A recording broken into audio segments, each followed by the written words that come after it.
All right, welcome. The Loose Lug Nuts Season 2, Episode 18. I'm not sure if I should say hi or I should say mi amigo.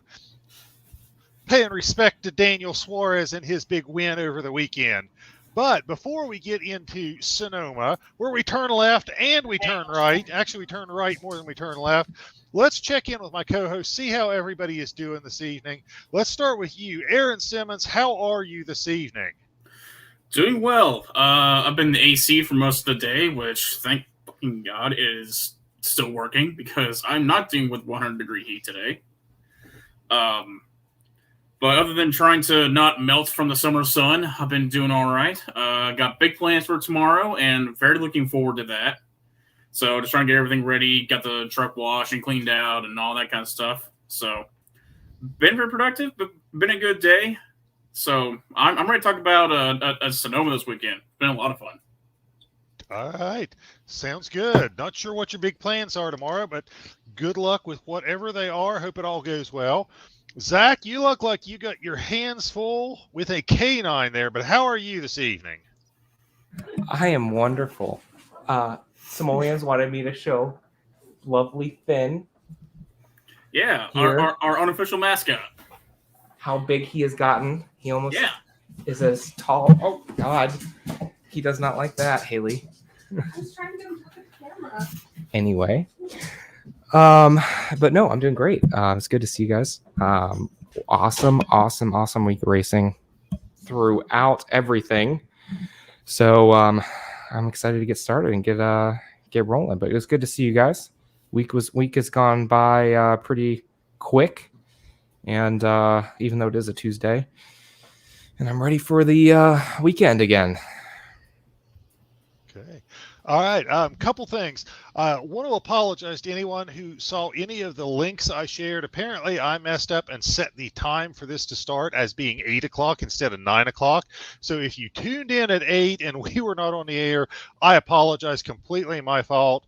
I just set it up to go live at the wrong time. Some days I should not be allowed to walk around unsupervised. Today appears to be one of those days. So I apologize to anybody who tuned in at 8 o'clock and wondered where we are. Second, my son had his tonsils and adenoids taken out yesterday. So he went from up here because he had two birthday parties over the weekend celebrating his 13th birthday, one at my house, one at his mom's, to down here with surgery on Monday.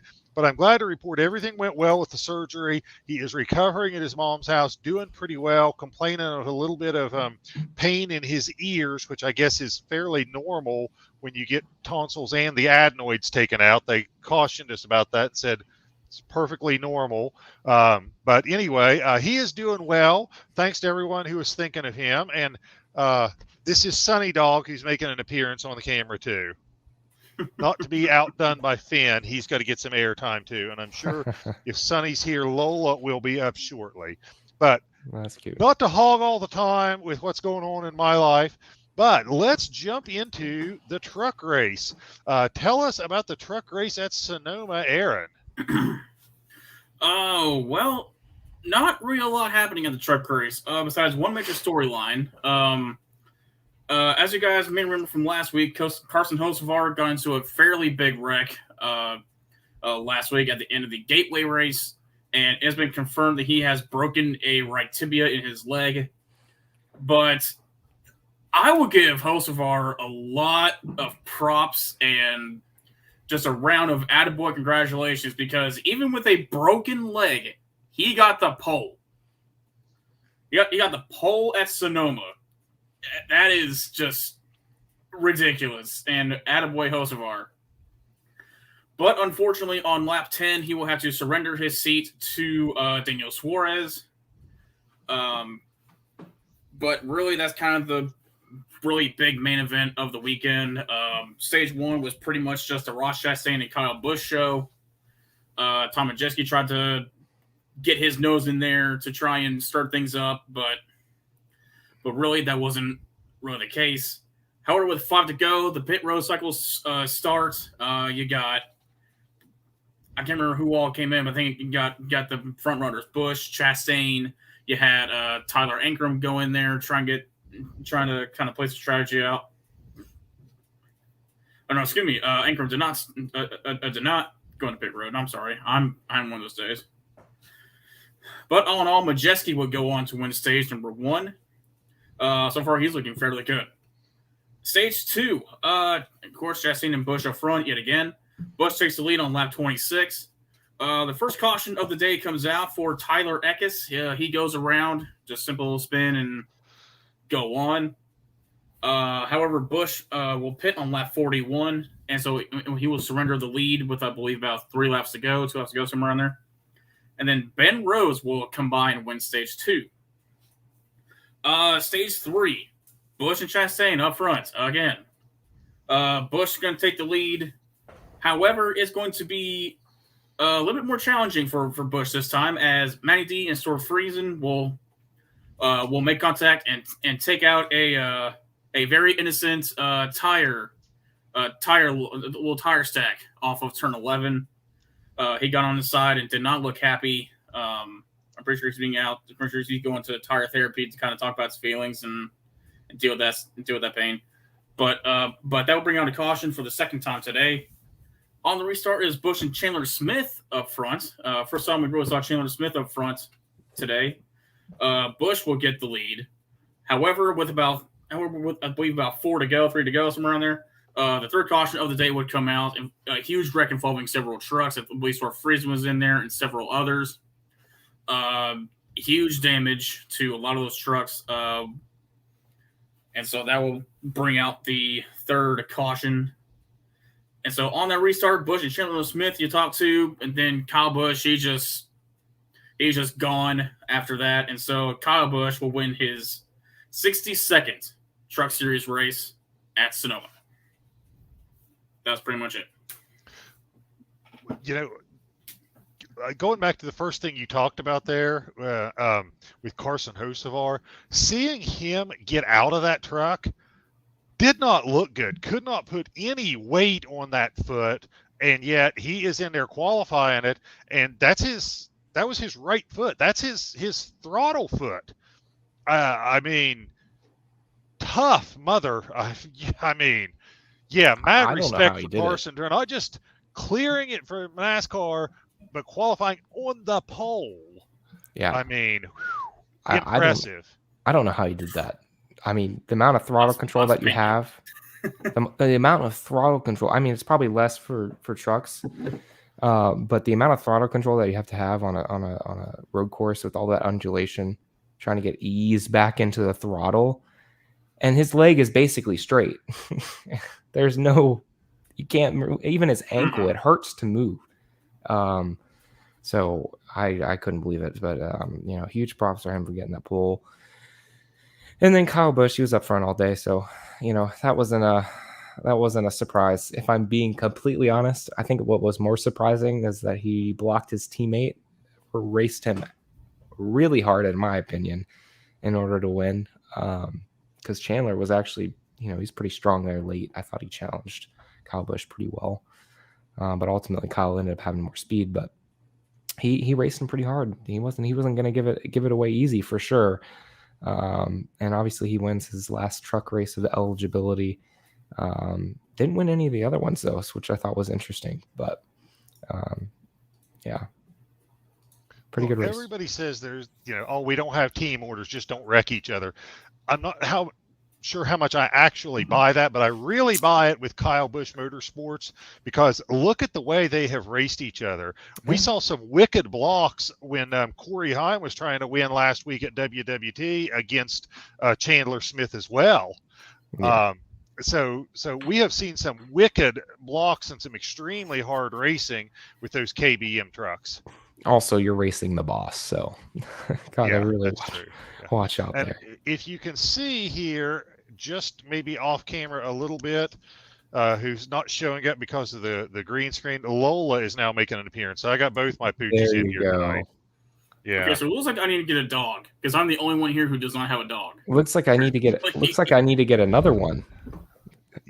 Hey, two's better than one. Dog, you can't beat a dog, No. can you, Lola? No. No. But also, I thought, and going back to the race, I thought that Matt's run was actually pretty interesting. I thought he was going to be a little more strong compared to his, based on where he qualified and based on what his practice times were.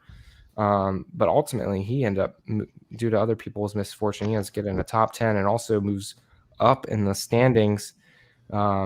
He has a shot. I'm not going to say a good shot. He has a shot at making the playoffs if he gets a couple of good finishes. So really getting his 6 top 10s on the year, which actually equals the likes of like Carson Hocevar, Stuart Friesen, and others. But yeah, pretty interesting to see him also have a pretty good run. I thought they were going to be a little bit more strong, potentially in the top 5, but they were just mired back in like around the 10th place for most of the race.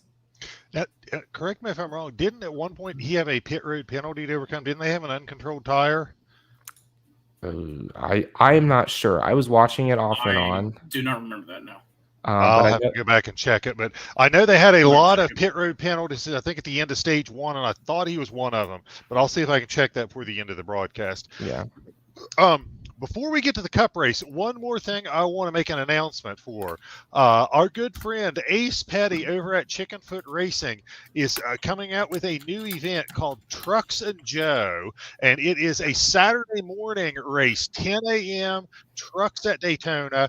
If you've never seen or participated in a Chickenfoot Racing League event, they're on Heat 5. This is going to be the Truck Series. He puts on fantastic events. It is some of the best people in the business show up to race in it, and Ace Petty makes sure it is always a very good show. I'm going to post in the Discord a link to all the information if you want to either sign up to run in that or if you are interested in just tuning in to watch it. But I'm telling you, some of the best racing you'll find anywhere on NASCAR Heat 5, some of the biggest names on the Xbox console side show up to his events. And he just puts on a great show. I always talk about Tony Stewart in the SRX series, and Tony knows how to put on a great show. Well, if you're in the video game racing world, Ace Petty is your Tony Stewart. He knows how to put on a good show. So I'm posting that in the comments now. Check it out, please. Ace is a good friend of ours, and like I said, he knows what he is doing when it comes to putting on a race on Xbox. But having said all that, let's move on to the main attraction of the weekend, the Cup race at Sonoma. So, Zach, jump in here. Tell us about the Cup race. Yeah, absolutely. So we had a really eventful race. I mean, we did have our normal road racers and Chase Elliott and Kyle Larson up there early and obviously qualified up there. But we had some interesting things going on, so I'll get to them later. But going into stage 1, we had Larson and Elliott run side by side. Through turn 1, Larson was ahead by a nose off of turn 2. Then we go to about lap 10, which we have our first caution with Bubba Wallace going up in smoke with a blown engine. After that, the caution is out. That Toyota engine only lasting 10 laps, which is actually kind of depressing. Then you have Kyle Busch, who is struggling for grip, has a very loose race car. He pits. Byron, who's also struggling, and Allmendinger, who has a potential power steering issue early in the race, all hit pit lane. And then we head into green flag. Larson clears Elliott into turn 1, and Elliott holds on to second place. At around lap 22, Chris Buescher has a run on Elliott into turn 7, and he takes second away from Elliott. Elliott looks to be a little bit struggling with maybe tire wear towards the end of the run. Buescher really good on the long run, at least early in this race. With about 3 to go in stage 1, many hit pit lane, but there are some that don't, and we'll hear those in the finishing order later. Reminder that, in most road course races this season, most of the drivers have hit pit lane with around 3 to go in order to start up front during the restart. So that's kind of normal. So with 2 to go in stage 1, Busch pits from second as Elliott and others follow. You have Kyle Larson, who stays out, and he wins stage one at Sonoma. Remember, he did this last year where he won all the stages and the race. He's trying to do this again on the different track layout. Your top 5 is going to be Larson, Logano, Kyle Busch, Haley, and Almirola. Going into stage 2, only 5 cars didn't pit in stage 1. Larson heads for pit lanes and hands the lead to Elliott. Larson restarts on the outside of the top 20. When we have green flag in stage 2 as Elliott clears into turn 1, Chris Buescher is in second, and Chastain in third. At around lap 40, Chris Buescher is all over the bumper of Chase Elliott in the battle for the lead, and Larson has only climbed up to around 18th place. Seems like a little bit of changes on Elliott's car has somewhat helped his long run speed as he's able to kind of continue to stay in the first position, not give Chris Buescher any position to get in to the lead there. Kyle Busch still having issues, says his car is horrible and essentially a joke. He's just having a terrible, terrible day. He says the car is completely different than what it was when he qualified and when he practiced, and he's mired back in the 26th position. At lap 45, Elliott has driven away from Buescher. He leads by 1 second. Like I said, the long run, it seemed like Buescher has made his long run car worse and Elliott better. At lap 48, Ross Chastain is around in turn 7. This is the first of many where we saw that people dove to the inside, locked up, and spun the back end around all by themselves on a kind of a weird line entry into turn 7. He like I said, he tried to dive into the inside of Suarez for third, but back end stepped out, too much rear brake, and his back end stepped out. With 3 to go in stage 2, like I said, as normal, many cars head for the pit lane. With 2 to go in stage 2, Elliott pits from the lead. He brings Buescher, Suarez, and Harvick with him, but a slow stop for Elliott as they missed the left rear lug nut, and he had to back up into his pits. However, he did not back up all the way, and he pitted outside the box, which is going to be a penalty. Reddick as well was too fast entering pit road, and they have to serve a pass-through penalty restart at the tail end of the field for the restart for stage 3. Joey Logano ends up staying out, and he wins stage 2 at Sonoma with Almirola in second, Buescher third, Suarez fourth, and Harvick in 5th place. Into stage 3, Logano and others that stayed out hit pit lane. Chris Buescher is handed the lead. Green flag for stage 3. Buescher and Suarez run side by side through turn 1 and turn 2. Buescher misses turn 4, and Suarez takes over for the lead. He actually locked up twice and kind of damaged his tires and had to settle. He got mired all the way back in, I think it was 4th place, but he drove back through, as you'll find out later. With 46 to go, Tyler Reddick spins with mechanical issues, and Josh Bilicki is collected. No caution as Tyler Reddick does a complete 360 and heads for pit lane, which is just a short drive right in front of him. With 45 to go, Harvick works to the outside of McDowell into turn 1. He has the inside for turn 2, and Harvick takes second away. 41 to go, Chris Buescher dives the inside of Harvick into turn 11, and Buescher takes second away. He's back up into second place, hard charging. 34 to go, green flag pit stops are underway. Suarez leads Buescher by 1.5 seconds. And around 30 to go, Buescher pits from second, and Harvick follows him in from third.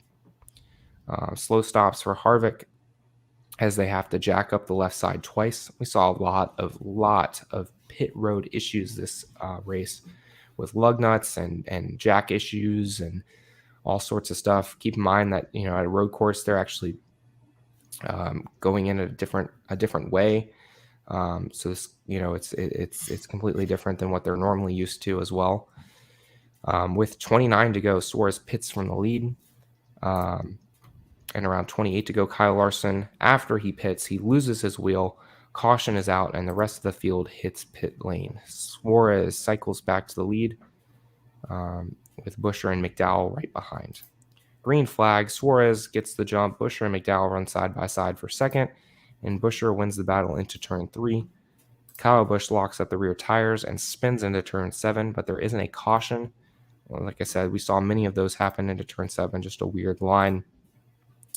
With 22 to go, Buescher is on the bumper of Suarez and in the battle for the lead. But with 12 to go, Buescher's lead swells to about half a second. And have checked out on the rest of the field, have about a 5-second gap on the next closest competitors. Around 6 to go, Suarez opened the gap to around 2 seconds.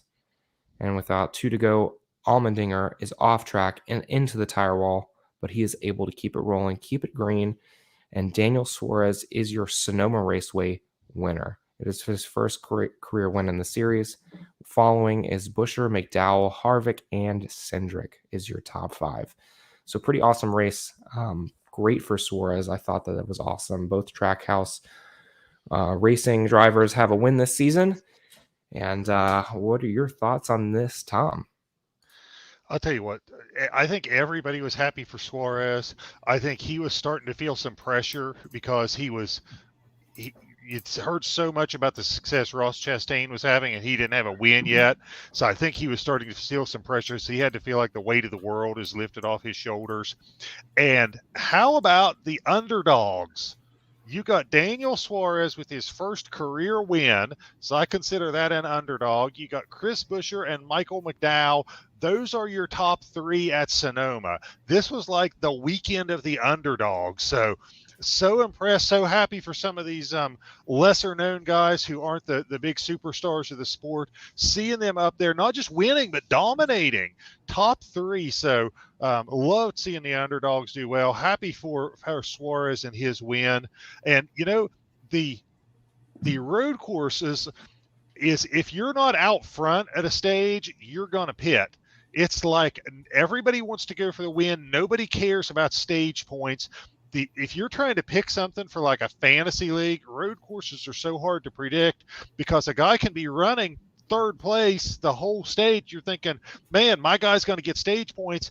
And then he pits and somebody who was running 13th is suddenly up there getting stage points. Case in point, Cody Ware got stage points this weekend. Yep. Cody Ware. So there you go. But no, happy for Suarez. So what are your thoughts, Aaron? Thank God Suarez won a race. I mean, I don't think I've ever seen a guy that happy in a very long time and genuinely happy. I mean, just think about it. I mean, he's been in the sport for about 5 years. He's been in the top tier teams of Stewart-Haas Racing and at Joe Gibbs. Could not get a win. Was not successful. But yet he goes over to Trackhouse Racing and is having a career resurgence right now. Is up front, leading laps, getting top 5s and top 10s, and now he finally sealed the deal and got a win. And truly, I think this is, with this new car, I think the question is now, hey, what top 2 team are you going to? It's, which team are you going to now? I think this car has finally kind of evened out the playing field, especially at road courses. And I cannot be more happy for Suarez. You could hear the emotion in his voice when he's giving his interview, where he literally dropped an F-bomb on live television. I thought that was awesome. I thought it was a long time coming for him. I mean, I watched him in the Xfinity series, and I thought he was so talented. And I thought it was a matter of time. Moving all around all that much and getting thrown into a Cup ride as early as he did. Yeah, I just think that he needed more experience, and obviously, I think this is the team where he felt most confident. He felt most comfortable.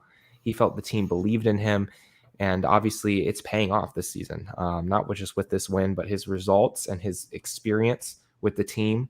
Year 2 with Trackhouse, he kind of built this team, so it's his. And you just saw the emotion with Trackhouse and Justin Marks and all the guys that helped build the team and make it to what it was today. And I just thought that was awesome, but going back to this top 5, let's just keep in mind here. So we have Daniel Suarez winning his first race, Buescher out of nowhere. I think we can all agree on that one. McDowell, he's great at road courses, but who saw him finishing 3rd? Nobody. I don't think any of us. Nobody. Harvick, this might be an underrated, people might look at the end of this, Harvick and Cindric and say, oh, they're in top rides, whatever. Harvick, this is his, he had 3 top 5s this entire season prior to this top 5 here. So he hasn't been doing great.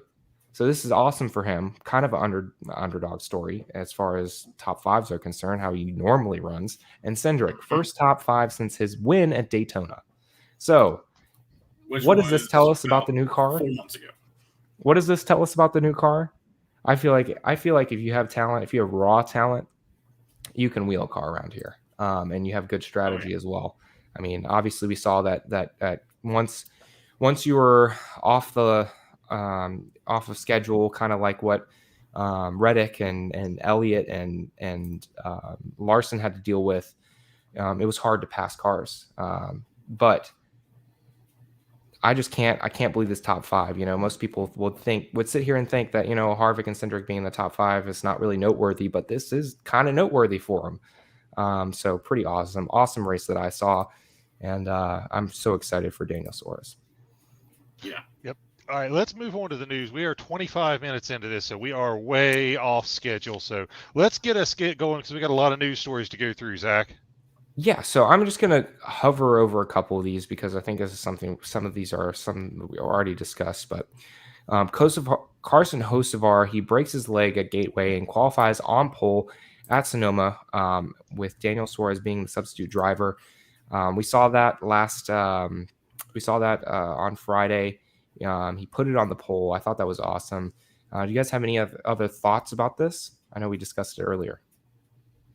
I think he's going to be the next first-time winner in the Truck Series. I mean, the broken leg aside, assuming he gets a little better every week, maybe he'll actually be able to run a full race next time the trucks hit the road. But I think he's your next first-time winner in the Truck Series.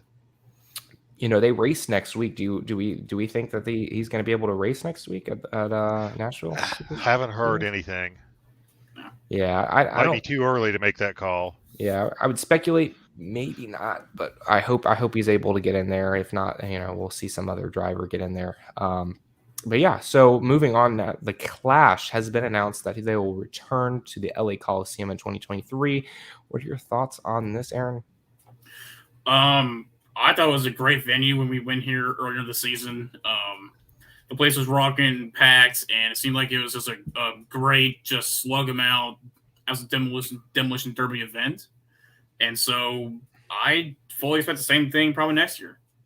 Get more fans out and just have a good old time to start the season. So yeah, I'm all for this. Absolutely. What about you, Tom? Yeah, I just hope when they go to the Clash this year that everybody knows who's responsible for actually hitting them. Because last year the racing was so tight, it was like the third car in line hit the second car hit the first car, then the first car's pissed at the guy who was just kind of the ping pong ball in it. We saw that multiple times. I think Kyle Larson was one of the big ones who took out the wrong guy. But I hope they learn from it and they can figure out who they need to be mad at this time. Absolutely. Also, make sure to keep Ty Dillon away from that track. Yeah, Ty Dillon pretty much last year said, if we're going to hit and we're going to beat and bang, then game on. And he took it to another level. Yes, it was in the LA Coliseum. Yeah, I mean, I'm excited about this. I think it was a pretty good showcase of what NASCAR is able to do. So this is going to be interesting to see if they make any changes or if they leave it the same. Obviously, I think it'll be interesting to see for sure. Moving right along, no penalties are awarded to Chastain, Hamlin, or Elliott as a result of our altercations at Gateway. What are you guys' thoughts on this, Tom? I didn't think there was anything that was penalty worthy. How can you penalize Denny Hamlin when he never actually touched the guy? And, Ross Chastain, people have been dumping each other. Maybe it's on the last lap instead of on, stage 2. But we've seen people dumping each other all year long. So I didn't think there was anything penalty worthy. And I don't think it's over. I don't think it's over by any stretch of the imagination. But I agree. No penalties needed to be handed out here. What about you, Aaron? Yeah, I completely agree. I mean, even though Hamlin was quote unquote hunting him down, he didn't really do anything besides just trying to get in Chastain's head. Really, nothing to penalize him for besides just, hey, just don't do that again. But yeah, I didn't really expect any penalties to come out of it. Yeah, I wasn't really either. Let the drivers settle it on the track is the attitude that I've always always have lived to. I mean, we saw it at Sonoma where Hamlin got way out of the way of Chastain. Did not want to race with him. Didn't want to cause him any issues. So obviously, I think there's a time and a place for this to have maybe retaliation to happen. I don't think it's going to. And I guess we'll see if NASCAR has anything to say about it when it does happen. SRX Series will return to Five Flags Speedway this weekend. What are you guys excited to see in that, Aaron? I'm excited to see the SRX Series again. Like I said multiple times, I did not save the SRX schedule in my phone, and I missed a lot of races for the SRX season. And I was kicking myself for it because the few races that I did catch were awesome. And so this year, I am definitely going to put the schedule in my phone this year and really see these races because they put on a hell of a show last year. And really, I'm looking forward to just kind of seeing how Stewart can kind of elevate the series in season 2. And so I'm very curious to see how they're going to do that. But I'm excited for the series. I'm excited for the season. What about you, Tom? Yeah, I jumped on this bandwagon early. And if you don't know, let me give you a quick preview. It'll be on CBS at 8 o'clock Saturday night, Five Flags in Pensacola. They'll run a 6-race schedule, I think 6 or 8 races every Saturday, 8 o'clock on CBS. You got people from all genres of racing, everywhere from young kids from the Trans Am series to Paul Tracy to 65-year-old Bill Elliott. So you've got a wide variety. You've got equally prepared cars. They're going to run on dirt. They're going to run on pavement. It's basically all, I think, for the most part, short tracks. They run a couple of heat races. They invert the order from one heat race to the next. Your average finish in those heat races determines your starting position in the feature. Every week, depending on what type of track it is, they bring in a local hero, somebody who is really good at that track, and they bring in a ringer, someone who is more famous and specialized in that genre of racing. I'm expecting big things this year from Ernie Francis Jr., who is the Trans Am guy, young guy. I think he's got a lot of talent. He seemed to get better and improve as the year went on, brings a lot of enthusiasm. I think he's going to get some big opportunities because he is showing anything with 4 tires and a steering wheel, he can drive it. I jumped on this bandwagon early. I am excited. I love this kind of racing. I can't wait to see it. Just so you know, he is also running in the Indy Lights series and has actually done pretty well recently. He's actually with like the signed to Penske's organization for IndyCar. So so pretty awesome to see there. And I'm like you said, I'm a big fan of him. Love him as a talent for sure. I'm going to be tuning in. I think it's going to be awesome. We'll see what happens. A lot of interesting storylines from last year. We'll see if they get revived.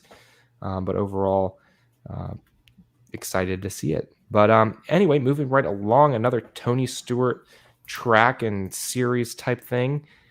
Jonathan Davenport, he wins the Eldora $1 million.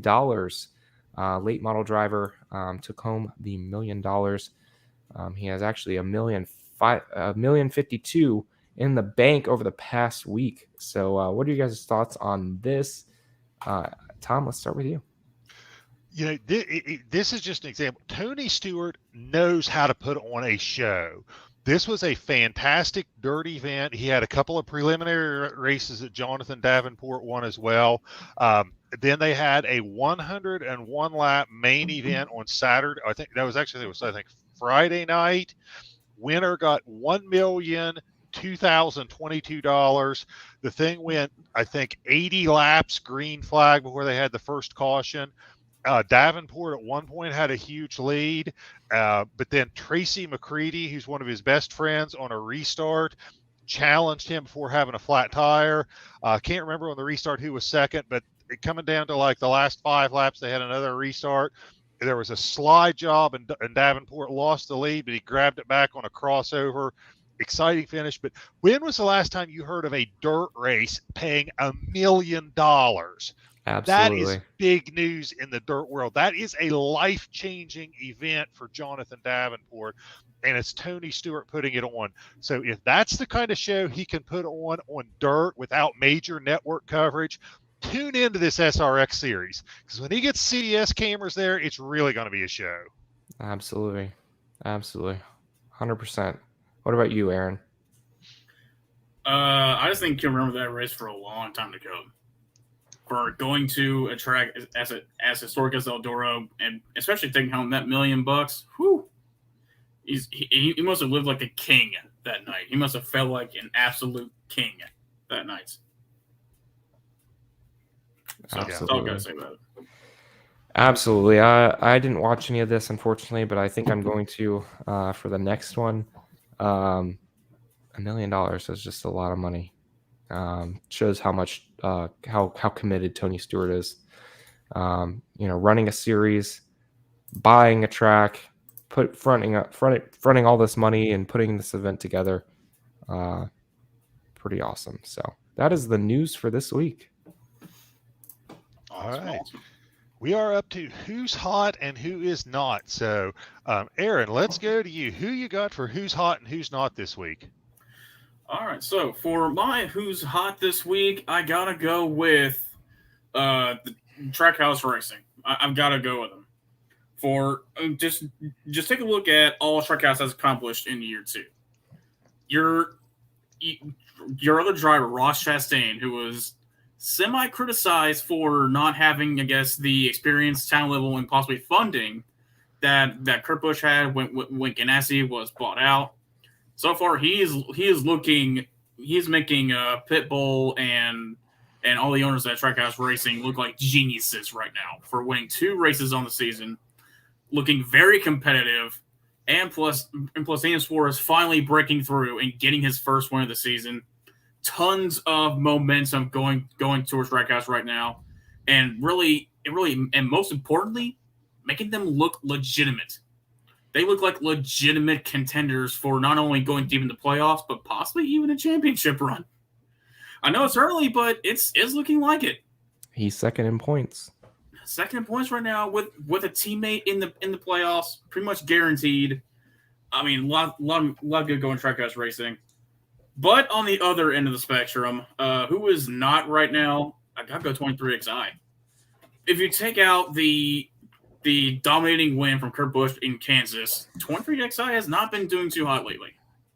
Kurt Busch, who is not really making as much noise ever since that win in Kansas. Bubba Wallace seems to just not be able to finish races, really, the last few weeks.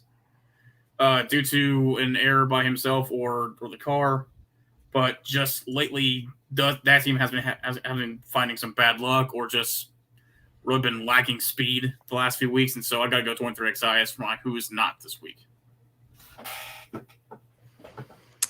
Okay, I'm going to disagree with you on the whole Kurt Busch thing. Okay, Kurt Busch got a 3rd place at Gateway and won a stage. So I don't think Kurt Busch did bad at Gateway. Now, I know Sonoma wasn't great, but I don't think it's Kurt Busch so much as I think it's more Bubba's just really struggling. But that could be just me. But that's I don't think Kurt's doing bad. He won a stage at Gateway and wound up 3rd after starting 23rd on stage 3. So I'm disagreeing with you on the who's not there. But anyway, that's my 2 cents. Zach, who you got for who's hot and who's not? Well, I'll start with a caveat to the who's not. I'm just gonna say Toyota's an hole at Sonoma. They're god awful. You obviously had Bubba Wallace's engine give out on lap 10. Aaron, can you tell me where the highest Toyota finished in the race at all? I believe that would be Kurt Busch, and if I remember right, he finished 18th. What about Yep, 18th. Yeah. So we had Kurt Busch in 18th, and everyone else finished with 7 points or less on the day. Absolutely awful. Truex and Bell 26th, 27th. I'm sorry. Busch and Hamlin 30th, 31st, and then Bo Wallace dead last with an engine. Exactly. That's it. All day, all we heard was how awful the race cars were. They were dropping back like rocks. I honestly thought that it was amazing that Kurt Busch was able to get a top 20 out of it. Obviously, they were doing something right with maybe adjustments, or maybe just Kurt was just wheeling the hell out of his car. Who knows? But absolutely awful, horrible showing after that promising qualifying. But yeah, that is my who's not for this week. As far as who's hot, I'm going to say Suarez's pit crew. So I know you guys may have not heard this, but I was at Charlotte for the Charlotte race, and I was listening into Suarez's spotter radio, and all I heard nonstop was how awful the pit crew was at getting him out. He was constantly losing spots and just awful stops, whether or not it was Suarez overshooting or just the team not able to pit. But he was one of the lone lead teams not to get into pit road trouble late in the race, and that actually I think contributed to his win. They didn't lose any pit stops or places, on pit road, which was highly crucial in him getting a win. So I'm going to say who's hot is Suarez's pit crew, because I think it really contributed to him winning the race, along with his amazing wheelmanship. And that is my who's hot for this week. Okay. All right. I want to go back to the truck race. I pulled up the stream that I had recorded, and Matt Benedetto, 6th place, stage 1, uncontrolled tire at the pit stop at the end of stage 1. So yeah, he had to overcome a penalty on pit road, and I think came back for like an 8th place finish, somewhere in the top 10. So another good run for Matty D. But as far as who I've got as who's hot, underdogs, baby, underdogs. We got Suarez, we got Buescher, we got McDowell. They got 3 guys, 1 win after this week between them. One guy of those is in the playoffs thanks to his win, but I am definitely going underdogs, baby, as who is hot. It was awesome. And McDowell actually back-to-back good weeks because he led several laps at Gateway and looked good doing it. I'm going underdogs for who is hot. As far as who is not right now, points racing.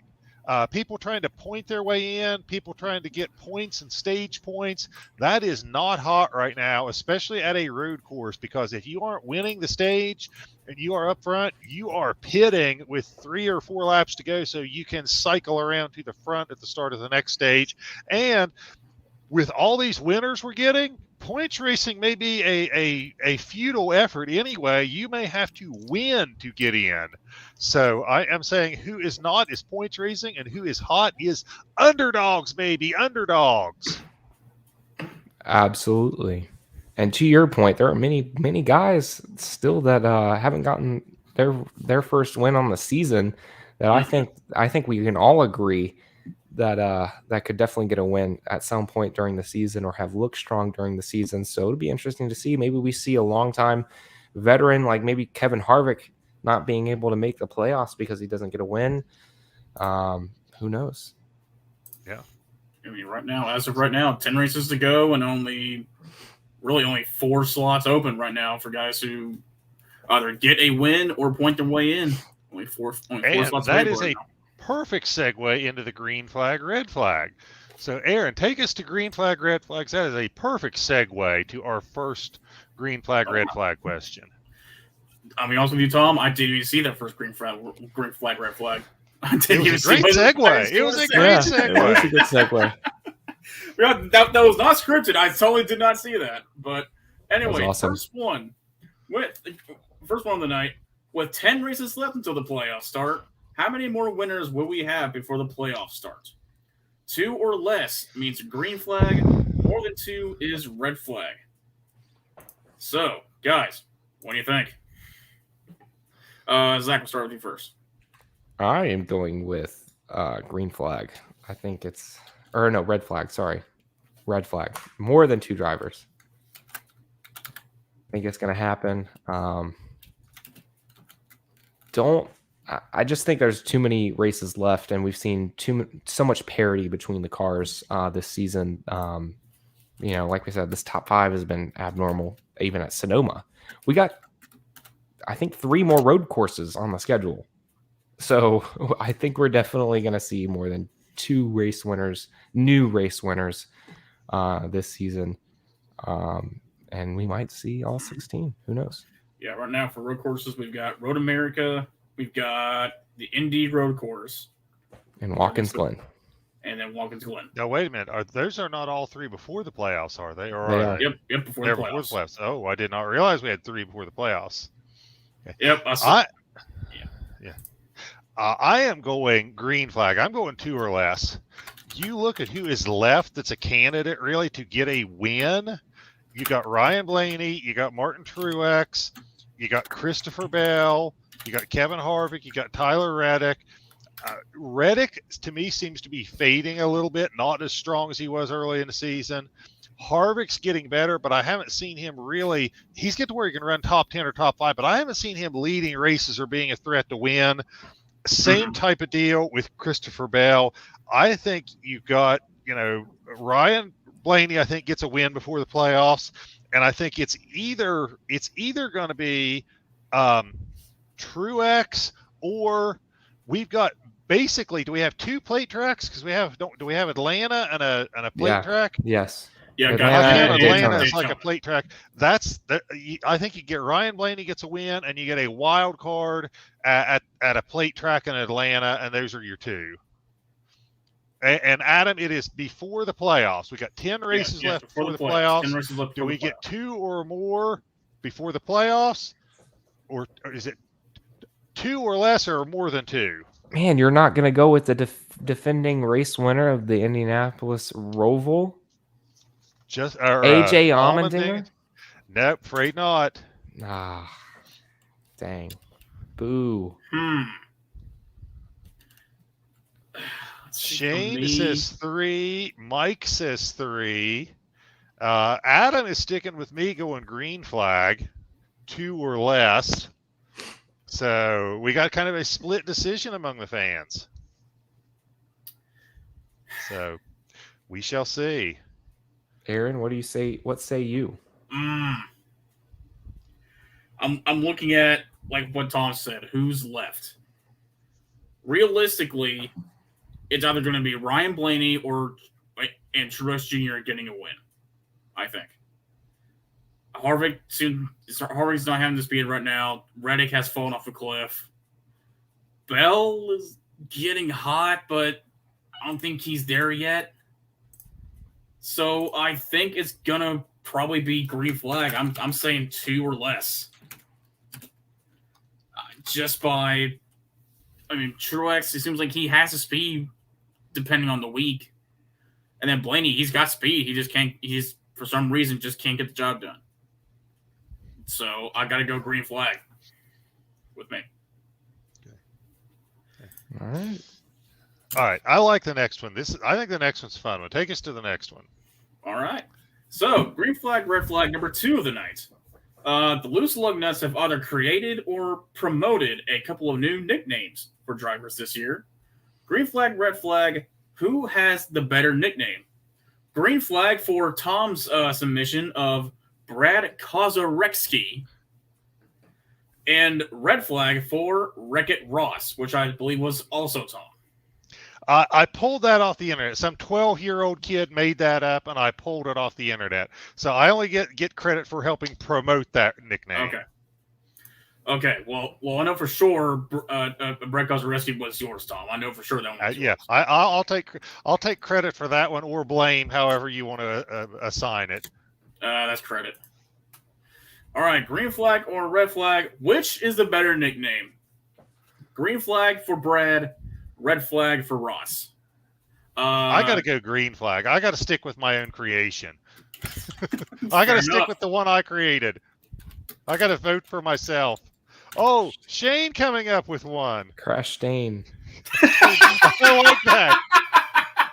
I love it, Shane. Coming up with his own. I love it. Yes. How did we miss that? How did we not come up how with did that we one? miss that? That is amazing. Shane, amazing suggestion, man.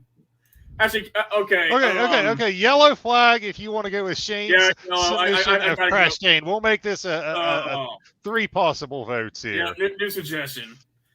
All right, Zach, which one for you? Green flag or yellow? Oh, I love all of them. I have to go with the late submission. That's awesome. That's awesome. I have to go with the late submission. That's awesome, man. Oh man. Get that on a t-shirt. Yes. Okay, Shane, if we ever sell merch, do we have permission to use that? Please, that'd be awesome. Tom, I love your submission of Brad Kozarewski, but I gotta go with Crash Stain. That's just so good. Oh my god, it's just I just bow to the new king of nicknames. That's funny. And there we go, we got it. Shane says, of course, we have that on recording. If you ever make t-shirts. But all right, fans, what do you guys think? We got Shane going for Crash Shane and also for Brad. So I don't know if it's. That was his submission of Crash Shane. Yeah. Well, we'll put Crash Shane as a submission, so I'm counting as both. But anyway, green flag, red flag, number 3 of the night. It will require a win to get into the Cup Series playoffs. Looking more and more like it every week. Green flag, red flag. I think Zach will start with you first. So, by this we mean like there won't be any open spots with guys pointing their way in. Yes, exactly. Okay. I will say that this is going to be red flag. I think we'll have maybe 1, maybe 2 guys point their way in. I definitely see 3 guys winning before the end of the season. Okay.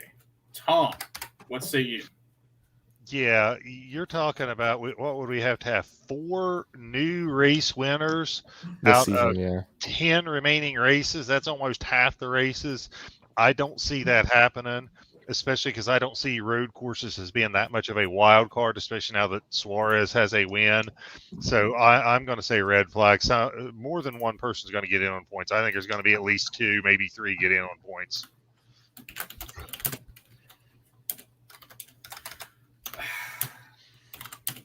You know what? Just for the sake of argument, I'm going to go green flag. Because all for the reason of there is 2 super speedway races left in Atlanta and Daytona.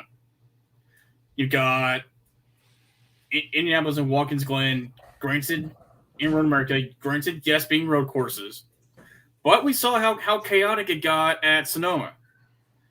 And at least at Road America, possibly Indianapolis, we might see guys trying to do the same thing. Just say, to heck with stage points, I'm going for the win. And Atlanta being all screwy like that. I think there's just too many wild cards here, so I'm gonna say green.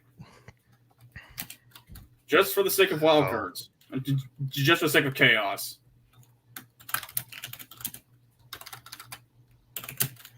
Let's see, too many wild cards left. All right, and that is the end of this week's green flag or red flag. Thank you guys so much for playing along at home. We really enjoy when you guys play along like that. It's so much fun. Absolutely. Okay, so now we are up to the Nashville Preview. So we are going to preview this Nashville race. We're going to talk about who we think is going to win it, what we expect to see. I'll tell you what I'm expecting to see, and I'm not going to reveal my picks yet. I'm expecting to see brake rotors perform much better. I really think it caught the teams and crew chiefs by surprise last year because they were talking about when they were in practice and they were spaced out, they didn't have to use brakes. But then when they got into a race and it was congested, they were using the brakes, the rotors weren't ready and didn't hold up. So I am expecting the brake rotors to perform much better at Nashville this year. I think the teams have learned from it and will figure it out. So that's kind of what I expect, but let's get into what other people expect and what picks we've got. So, Zach, who you got for Nashville? Oh, dang. I wish you wouldn't have started with me, but Well, we can go to Aaron if you want. Go to Aaron if you can. All right, Aaron, what do you got for Nashville? No, go Zach. For me, oh crap. Tom, I see your pick and I really don't want to take it. It's in black and white. It's in black and white. I'm claiming this, baby. I'm claiming this. Oh, okay. Crap! I got. Dang it. I don't feel confident with the rest of these picks. I guess for my picks, since he won last year, and again, this is the second race at Nashville. There's so little to go on. I'm just gonna go ahead and go with Kyle Larson. Even though he has shown speed the last few weeks, he looks like he's starting to kind of pick up where he left off somewhat. I mean, Nashville, he dominated. Hopefully he'll have some good memories there. But so I'm going to go with Larson for my pick. And for my dark horse, I'm going to go with. Well, I'm not going to do the same thing again.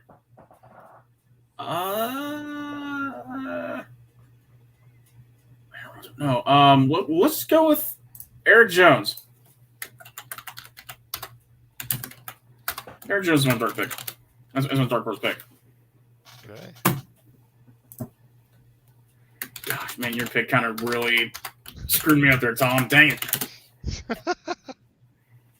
All right, Zach, who you got? All right. Well, my pick is going to be, and I might regret this, but I am going to say Blaney. He had to go to the back early last race, and also had brake issues even before the opening pit stops of the race, or of the beginning of the race.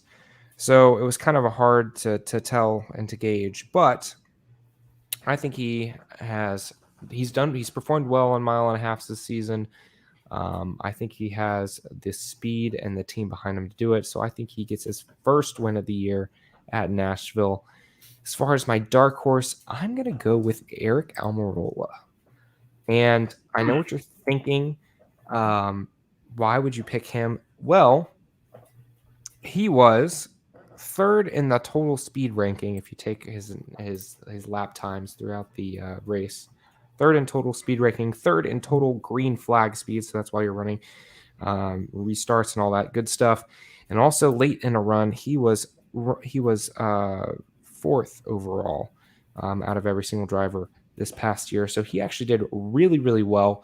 I think, if some other leaders have issues, I think he could be ripe for his first win on the season at Nashville.